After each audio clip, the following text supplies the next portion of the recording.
Satnam, yogis and yoginis, hello and welcome back one more time to another stream. Hi, hello Satnam, Sohel, hello, welcome back. Let's tune in. Let's do some Om Namo Gurudev Namo to tune in together.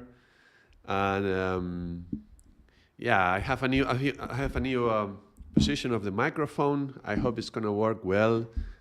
Let me know if you can hear me well or not. This is a new thing I just bought. Hopefully it will make the sound better, but I may have to tweak it a little bit. And it will look more in the middle of the picture, but I think it's gonna be higher quality. So I think we're gonna go with that. So you let me know if you can hear me well. And let's do a little bit of Om Namo Gurudev Namo. Inhale. And exhale.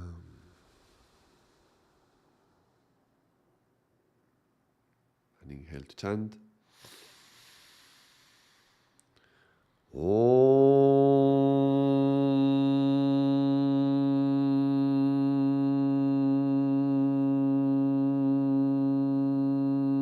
Namo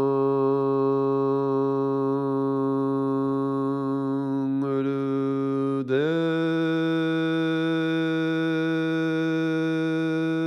Namo.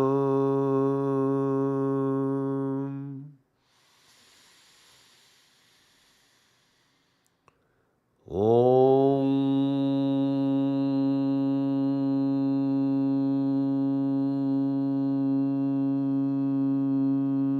Namo Gurudev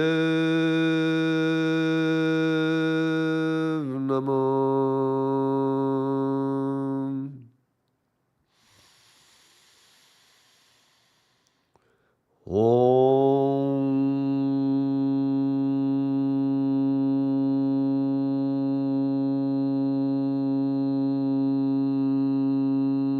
Om Namo Gurudev Namo.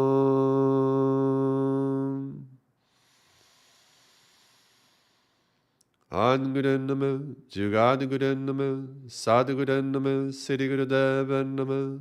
Adguru Namo, Jugadguru Namo, Sadguru Namo, Siddhigurudeva Namo. Adguru Namo, Jugadguru Namo, Sadguru Namo, Siddhigurudeva Namo.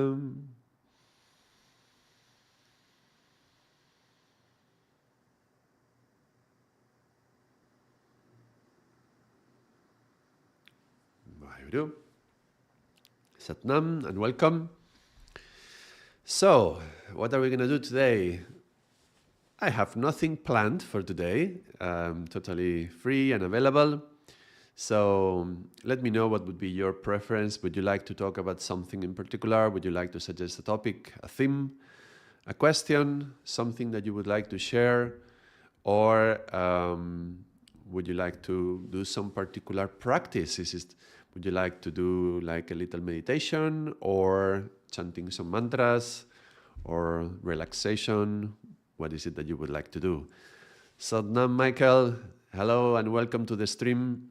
I see your message before it appears on the screen, but I just saw it arrive. It will appear in a second. Satnam and welcome to the Sangat. And yeah, I was mentioning I just bought this new stand for the microphone. So I'm checking whether the sound is going to be good or not. I don't even know if it's going to be better than before or not. But I used to like to have the microphone outside of the picture. But the thing is, in terms of quality, it doesn't make much sense to buy a good microphone if you don't have it near your mouth, unfortunately. So I think we're going to try this new method. And if you don't hear it well, please let me know. Or if you hear it well, let me know so that I can adjust whatever is necessary. So Satnam, here I am, and here we are. This is a space for the Sangat.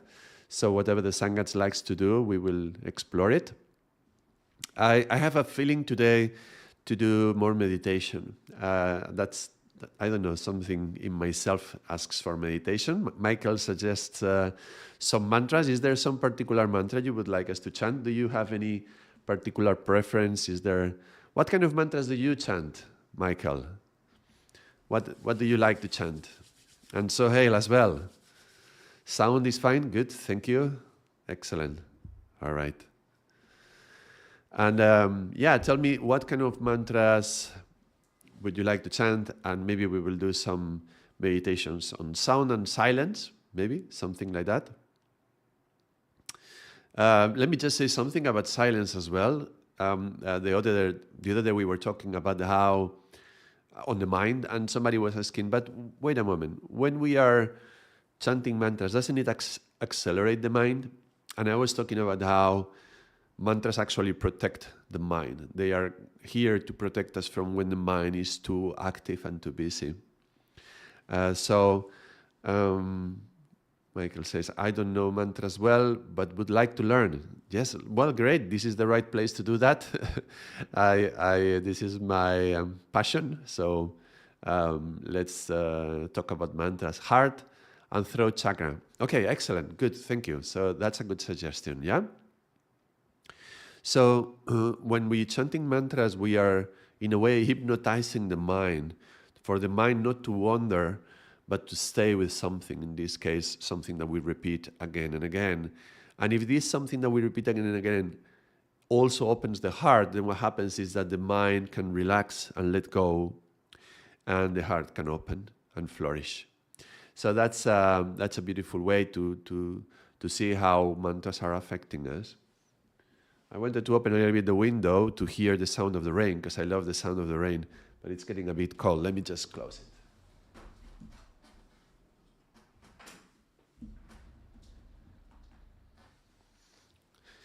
So let me just say something about sound and silence, and then we will chant a few mantras for the heart and the throat. Something about sound and silence first. I find silence extremely important. Yeah, silence gives not only rhythm to the sound, but also it's where we want to end up. Yeah, we chant mantras so that we can be into silence. The silence is the space where we can be more receptive and open. Silence is kind of like becoming a zero, yeah, which is kind of a good symbol for the ear as well, right? A zero. So in Sanskrit, zero is shunya. Shunya. And that's a state in which you are listening within, yeah, you're listening, you are empty, you're becoming zero. It also, you can see it connected to making the ego a zero. So it's like zeroing the ego, yeah? So very interesting that the word shunya means zero, and sunya means to hear, to listen. So by listening, we are stimulating the zero in us. Sanam Andrecheta, hello, welcome. Welcome to the stream. I was asking suggestions for what to do today. We have some suggestions to chant some mantras for heart and throat. Feel free to add more suggestions if you want to, or make some comments or ask any questions. So I'm talking about silence a little bit before we chant some mantras. So a good idea of, I think I may have done this I may have talked about this before, how if you hear in classical music a classical song like the Fifth Symphony by Beethoven, right? Dun, dun, dun, dun. Dun, dun, dun, dun. Right? That moment of silence in between the first and the second line, that's the moment where the magic happens, right? Dun, dun, dun, dun. It's an interesting chord, yeah, but the moment between them, yeah, that creates the expectation, the something is about to happen. This is the excitement. There is an empty moment, and the universe doesn't like empty spaces. It wants to fill them in. So when you leave an empty space in the silence, it's pregnant with something. Yeah. Dun, dun, dun, dun. Dun, dun, dun, dun, yeah. So that emptiness, it's full of something. Yeah, it's full of something. So when we are meditating on mantras, it is a good practice that after we chant the mantra, we stay in silence for a while, because then the mind is quiet, the ego has been zeroed, and so we are more receptive to something to come in. In a way, you could say you are pregnant with your own soul. Yeah, you allow your soul to come and be born, yeah, out of that silence. So I think that's a nice metaphor. So, okay, we will do that. We will chant the mantra. And then we will create a space of silence. And in that space of silence, let's listen deeply. Yeah. Somebody else joining us as well. Satnam, Bea, hello, welcome. Satnam Smiley, hello. We're going to be chanting some mantras. We're going to be meditating today. And we're going to start with mantras for the heart and throat. Let's think about this one for a moment. Well, all right, I have an idea. There's one mantra that is particularly good for the throat. Let's see. I will put it as usual. Let me write it down.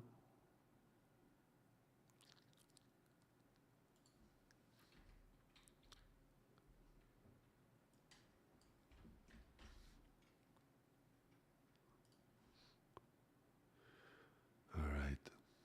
Where it is? Here.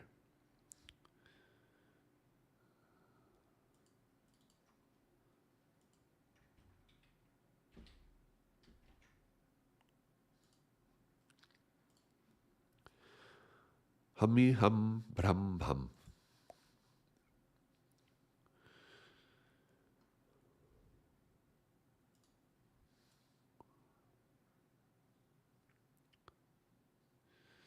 So, Hami is like us, yeah? Hami Ham Brahm Ham is like God and us, we and God, we are all connected. Brahma is one of the three aspects of God.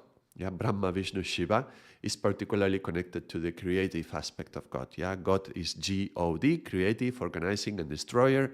So Brahma is the creating aspect. And Hami Ham Brahm Ham is like we are all connected, and we are all connected through the creative aspect of God. So this is kind of like saying a Ekonkar in some way. When we are chanting in the Mool Mantra, Ekonkar is like we are all one. So this is a way to symbolize that. Now, something is interesting about this mantra. Let me just explain a little bit about what's happening when we chant it so that we can tune into that and we will benefit even more from being conscious of that. I mentioned the other day, the throat is the only space of the body which is empty, yeah, the trachea, because everything else is just collapsing, yeah, like the lungs when we are exhaling, they are collapsing. Also the stomach when it's not full is collapsing. But the throat stays open because it has to allow the passage of air. And if it collapsed when we would inhale very deeply, it would close and then the air would not pass because of some particular effect from physics on the passage of air, yeah? And pressure, air pressure. So this has to stay open, and to stay open means that this is the only area of the body which has emptiness inside. So if you want to meditate on emptiness and void, you may want to tune into your throat. And there is a good way to connect to the emptiness through the throat. The throat chakra is also connected to dreams as well, and to sleep and regulating sleep. And so it's interesting how, in dreams it's like we are going into this zero state. We're going to sleep. We're going into zero as well.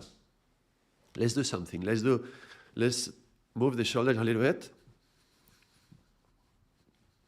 This is going to open a little bit the passage. You can inhale up and exhale down.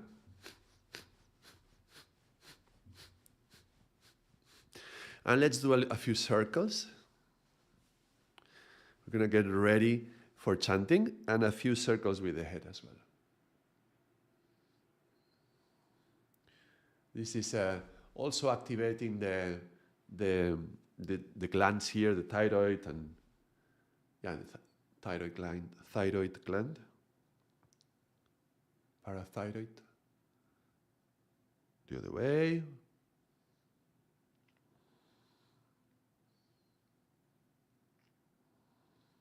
Okay. So Hami Ham Braham, we are going to tune into the us aspect.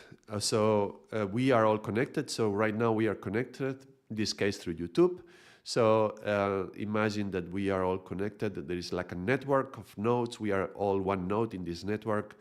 And when we chant, we're going to make the sound really throaty. So very much in the back of the throat.